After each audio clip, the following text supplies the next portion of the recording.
Good morning. Hi. Welcome along to this video blog on how you engage your most creative and talented employees. This is something that challenges a lot of managers because when we're faced with this talented, creative, high performing type of employee, it's difficult to know how to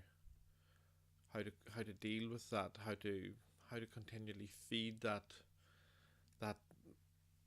machine, that monster. What am I supposed to do with this?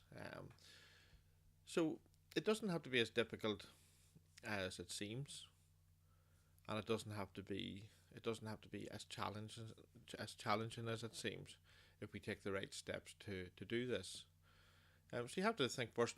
Well, what motivates your creative and talented employees? A lot of people think that motivation is about you need to pay them more. You need to create a reward and remuneration strategy where your most talented employees get the most money, and that sounds okay. That sounds fairly reasonable and logical. Think of any sports environment, for example, where the better players get more money. They want to score more goals or to stop more goals will get paid better. So although it takes a very clear set of objectives and clear parameters around how you do that. Um, but the other side of it is that are your highly talented, most creative employees necessarily just motivated by money? And the answer is that most of the time they're not. They're motivated by mastery, by growth, by development, by achievement and success and recognition, and all those more intrinsic forms of motivation.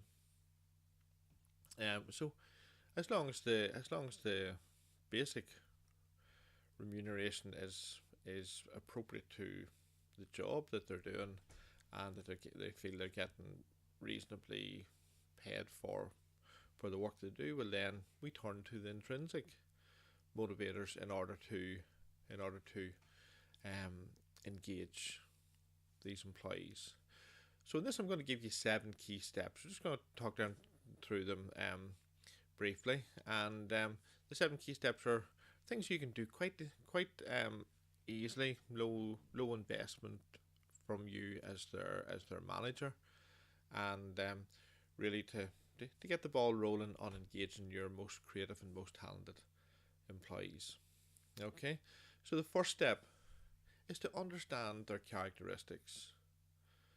So reflect on the people that you regard as your most talented employees. What are their key characteristics in the workplace? What seems to drive them? What seems to motivate them on a day to day basis? What do they like doing? How do they approach their work? What are they after? Okay, what do they want out of their job? And start to understand those key characteristics of each person. The second key step is to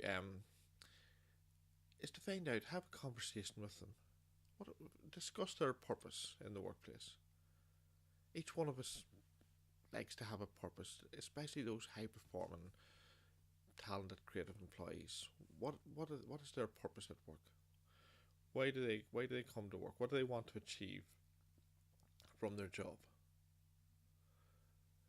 What do they see as their role within the team? What do they see the team doing?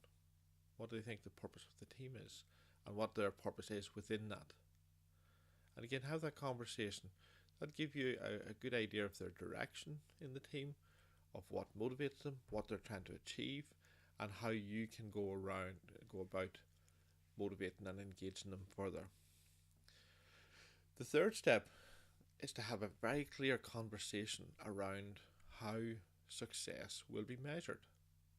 What are the standards by which you will and they can measure whether their creativity, their talent, their performance is being successful?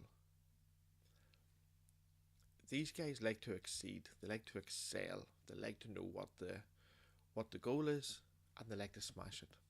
That's that's that's their thing. So again, you need to give them that very clear picture of, of what barrier they need to break through. It's a great thing to have, isn't it? So again, give them that very clear and have a good conversation with them around that clear goal by what they want to pass. Okay. The fourth step is basically take a bit of time and get to know the person, get to know their strengths, get to know what they're good at, get to know where they need develop. So you can give them that growth, you can give them that development, you can show and demonstrate how you're you're meeting their need, their intrinsic motivation and needs within the workplace. Okay, so get to know, and then you can use the strengths. So not only are you developing their need, their weaker areas, now you can look at, well, here's their strengths, here's how we utilize this, here's how we show this person that we are maximizing their talent in the workplace. Once you know their strengths, you can move on to the fifth key step, and that's to assign appropriate projects.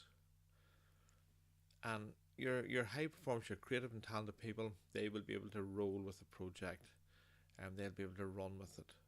So there's no fear with that. But what you need to do is against those strengths and to challenge those development needs that they have. You'll have to think about this carefully. The project will need to be selected for that. Not only to utilise what they're strong at and to maximise those talents and skills that they offer, but also they'll want to feel pushed and challenged. You can't excel if you can do it at a canter. If you can do it in your sleep, that's no good. It's no good to these guys. They want to feel pushed, challenged, and stretched. So the project will have to meet those development needs as well.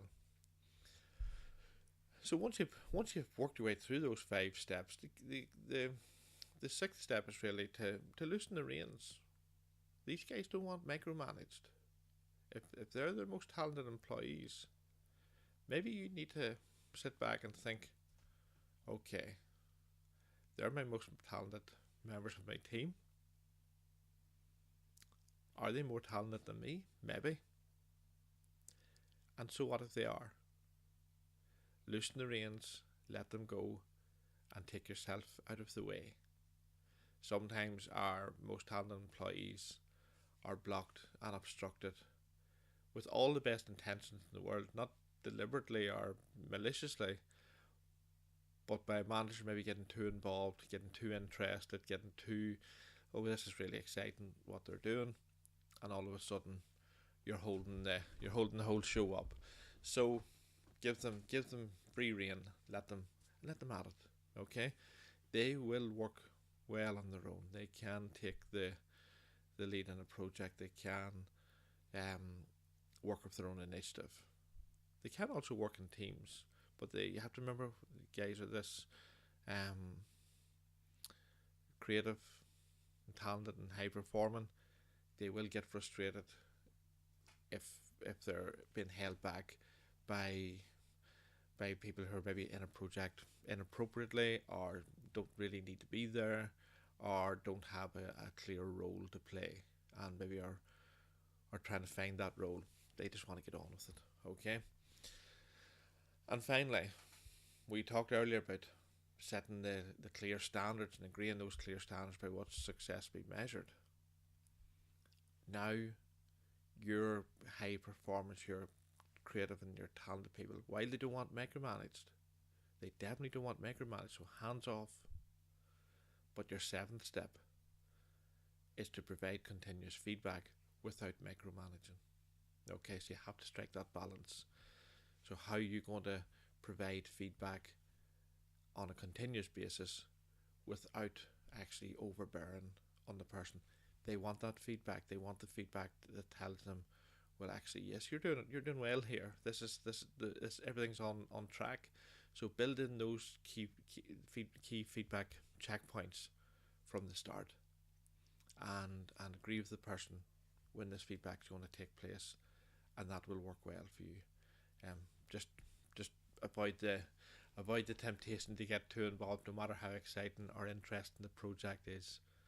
Remember the hands off and give them their space. Okay, well, thank you very much. That's 7 key steps to engage in your most creative, your most talented, and your higher performing team members.